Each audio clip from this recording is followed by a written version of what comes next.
Shalom, shalom, shalom, haleluya, puji Tuhan. Selamat hari Minggu. Luar biasa, kita kembali berada di minggu ketiga di bulan September ini, tepatnya tanggal 18 September tahun 2022. Diberkatilah hidup kita di hari yang luar biasa ini, karena kita akan kembali berjumpa dalam ibadah di rumah Tuhan. Siapkan hatimu dengan sungguh-sungguh, karena Tuhan akan melakukan sesuatu di tengah-tengah ibadah kita hari ini. Dan bagi jemaat yang harus beribadah di rumah, sebagaimana layaknya saudara mempersiapkan diri untuk pergi ke gereja, maka demikianlah persiapan saudara meski harus di rumah. Hormati kehadiran Tuhan, dan Tuhan akan melakukan sesuatu juga bagi diri saudara. Baiklah, sebelum kita lebih jauh mempersiapkan diri kita untuk datang dalam ibadah hari ini, mari izinkan Tuhan bicara terlebih dahulu kepada kita lewat pembacaan Alkitab satu hari satu pasal dari pembacaan 48 hari bersama Yehezkiel. Dan hari ini kita telah memasuki hari yang ke-19, maka kita akan membaca kitab Yehezkiel pasal 19 ayat pertama sampai dengan ayat yang ke-14. Judul renungan kita pada minggu pagi ini, Setialah dalam kebenaran. Sebagai pengantar renungan ini, saya akan coba bacakan untuk kita ayat yang kedua. Dan katakanlah begini, betapa ibumu menjadi seekor singa betina di antara singa-singa. Ia berbaring di antara singa-singa muda dan menyusui anak-anaknya. Sidang jemaat Tuhan, jika kita membaca pasal yang ke-19 ini, maka kita akan mendapati bahwa ilustrasi pada pasal 19 ini mirip dengan yang ada di pasal 17. Hanya tidak ada penjelasan sejarah mengenai siapakah yang dilambangkan oleh kedua singa itu. Demikian juga dengan kebun anggur tersebut. Para penafsir berbeda pendapat mengenai siapakah kedua singa tersebut. Mungkin singa betina yang menjadi ibu bagi kedua singa itu dan kebun anggur itu melambangkan kerajaan Yehuda. Singa pertama adalah Yoahas.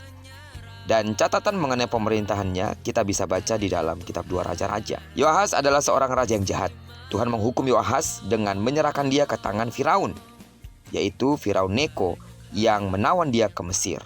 Singa kedua adalah kemungkinan Yoyakin, saudara Yoahas yang diangkat menjadi raja menggantikan dia oleh Raja Firaun Neko. Dia tidak kalah jahatnya dengan saudaranya Yoahas. Tangannya berlumuran darah manusia. Saudara bisa lihat pada ayat yang ke-6. Ilustrasi ini diungkapkan dalam bentuk ratapan. Kedua umat Yehuda sungguh sangat mengenaskan. Raja-raja terakhir Yehuda sibuk meninggikan diri dan menyombongkan diri dengan pengkhianatan terhadap Tuhan dan melupakan perjanjian Tuhan, serta terus berkanjang di dalam dosa dan kejahatan. Nasib mereka sudah pasti. Tuhan akan menyerahkan mereka masing-masing ke tangan para musuh, seperti kebun anggur yang musnah dilalap si jago merah. Demikian pula kerajaan Yehuda yang akan hancur oleh ulah para pemimpinnya. Dari zaman ke zaman, sejarah menunjukkan bahwa Tuhan itu adil dan Dia berdaulat atas segala sesuatunya. Dan tidak ada pemimpin jahat yang akan dapat bertahan di atas singgasana kuasanya dengan menindas dan menyengsarakan rakyatnya. Pemimpin-pemimpin seperti itu akan dihukum dengan keras. Oleh karena itu, sidang jemaat Tuhan, lewat pembacaan kita dan yang kita renungkan hari ini, mari kita doakan para pemimpin bangsa kita agar mereka takut akan Tuhan dan menyelenggarakan pemerintahan dengan benar dan bertanggung jawab. Dengan demikian, bangsa kita akan bangkit dari segala keterpurukan yang terjadi. Jangan lupa terus selipkan doamu seperti doa kita setiap hari Rabu, mendoakan untuk bangsa dan negara kita.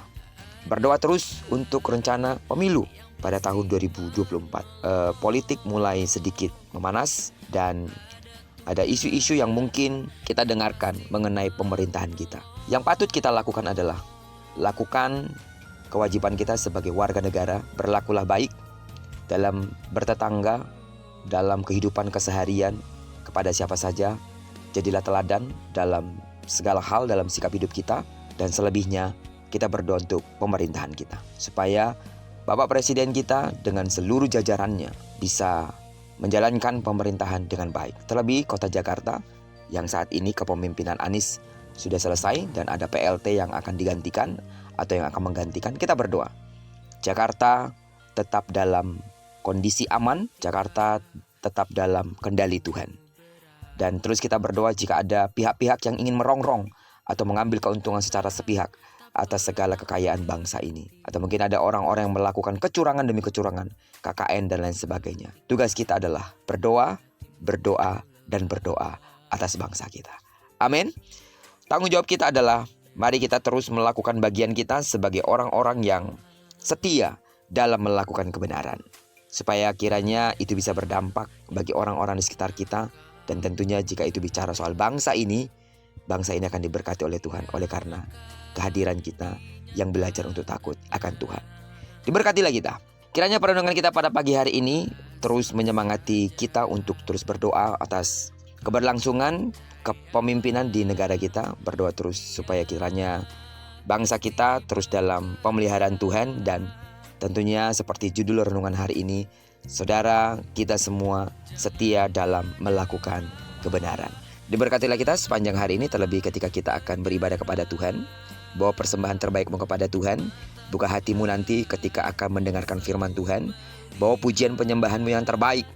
Dan percayalah hari ini Tuhan akan lakukan sesuatu dalam hidupmu, dalam ibadahmu. Dan doaku sebagai seorang hamba Tuhan, sebagai gembala sidang, semoga saudara bisa berjumpa secara pribadi dengan Tuhan dalam pujian penyembahan, terlebih dalam kebenaran firman Tuhan. Bagi sidang jemaat Tuhan yang ambil bagian dalam pelayanan, diberkatilah saudara. Diberkatilah kita sepanjang hari ini. Digenapi firman yang telah berjanji bahwa apa yang dikerjakan tangan kanan dan tangan kiri kita dibuatnya berhasil. Kemanapun saudara pergi sepanjang hari ini, terlebih ketika saudara akan beranjak dari rumah menuju rumah Tuhan, Tuhan menyertai perjalanan saudara. Dan selebihnya setelah ibadah, apapun kegiatan saudara diberkati sepanjang hari ini. Diberkatilah kita bersama dengan orang-orang kita kasihi, serta bersama dengan orang-orang yang kita cintai dimanapun mereka berada. Terpujilah nama Tuhan. Shalom. Selamat hari Minggu.